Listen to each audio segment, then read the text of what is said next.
All right, let's settle in for a story. It's about this beautiful little oak tree, and how, in what felt like the blink of an eye, everything changed for good. So, picture this, a huge, sprawling forest. I mean, just trees as far as the eye can see. But our story, it zooms in, focusing on just one single tree. And this wasn't just any tree. It was a young oak, sure, but its branches were already thick and strong. It was, the perfect kind of place to build a home. And when I say it was perfect, I mean it was overflowing with life. The branches were just dripping with acorns. It was so full of food that gray squirrels came from all over the forest just to live there, munching on acorns and sipping dew from the leaves. For years and years, the whole tree was alive with music. The squirrels sang pretty much day and night. It was this incredible harmony, right? The kind you think will last forever. But, well, things were about to change. And it all started not too far away. There was this older, much taller tree, home to a community of red squirrels. And out of nowhere, a really bad early frost came through and just wiped out their entire food supply. I mean, overnight, they were in a serious crisis. So they started searching, frantically. They looked way up high in the leaves. Nothing. They dug down low among the roots. Still nothing. They had no choice, really. It was a tough decision, but to feed their families, they had to pack up and leave their home.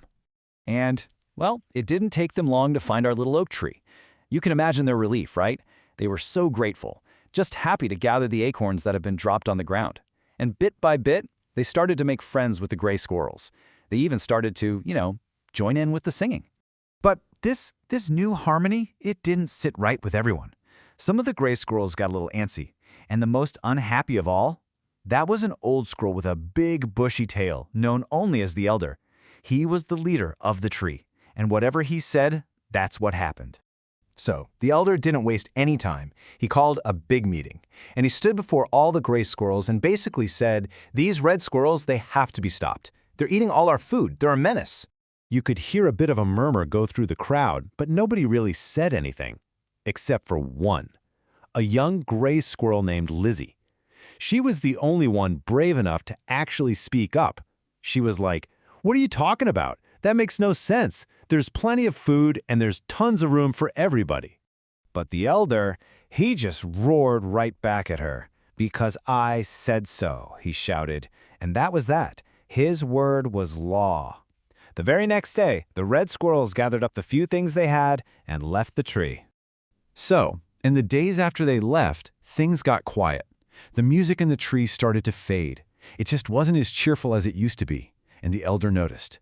He snapped at his helpers. "What's wrong with this tree? Why isn't everyone happy?"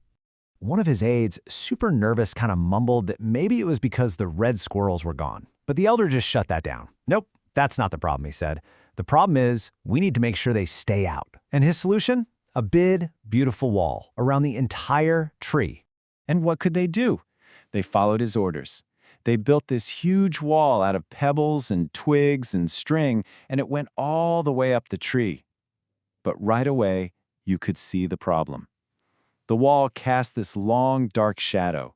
The lower branches, they stopped getting any sun. And the singing? It got even quieter. The tree became this still, silent place. You'd think that would be enough, right? Nope, the elder still wasn't happy. He calls another meeting, points the shaky paw up at the sky, and says he's figured out the real problem. He's got this new fear. If the sun can get in, then so can the red squirrels. His solution? It's even crazier. They need to build a skywall. This was too much for Lizzy. She confronts him again. "Are you crazy?" she says. "You're ruining the very tree you say you love so much." And when he basically told her, "Well, if you don't like it, you can leave," that's exactly what she did. She climbed right over that wall and was gone. And so they built the skywall. The tree was completely sealed off. No way in, no way out.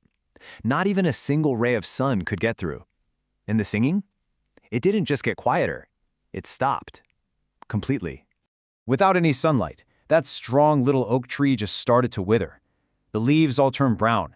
The acorns became stunted and bitter.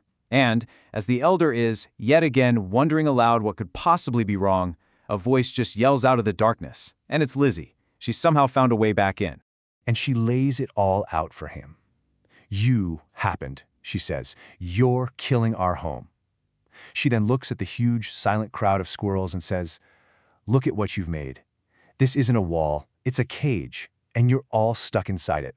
And for a second, just dead silence. But then, another voice from the crowd calls out, "She's right!" And then another, and a chant begins to build. Really quiet at first, but it starts picking up steam. It just spread like wildfire through all the squirrels. It got louder, more and more passionate as every single voice joined in, just echoing through the darkness of the tree. And when that chant became this deafening roar, something clicked. The squirrels were spurred into action, and they all started to move together as one. They just swarmed the walls. One squirrel grabs a pebble, another one grabs an acorn cap. They're pushing and pulling and chanting the whole time, and then, finally, with this huge groaning sound, the walls just came crashing down. And just like that, with the walls gone, the sun came streaming back in. And as soon as the sun returned, the tree started to heal. The leaves turned green and full again. The red squirrels, they were welcomed back with open arms. And pretty soon, day and night, that little oak tree was alive with music once again.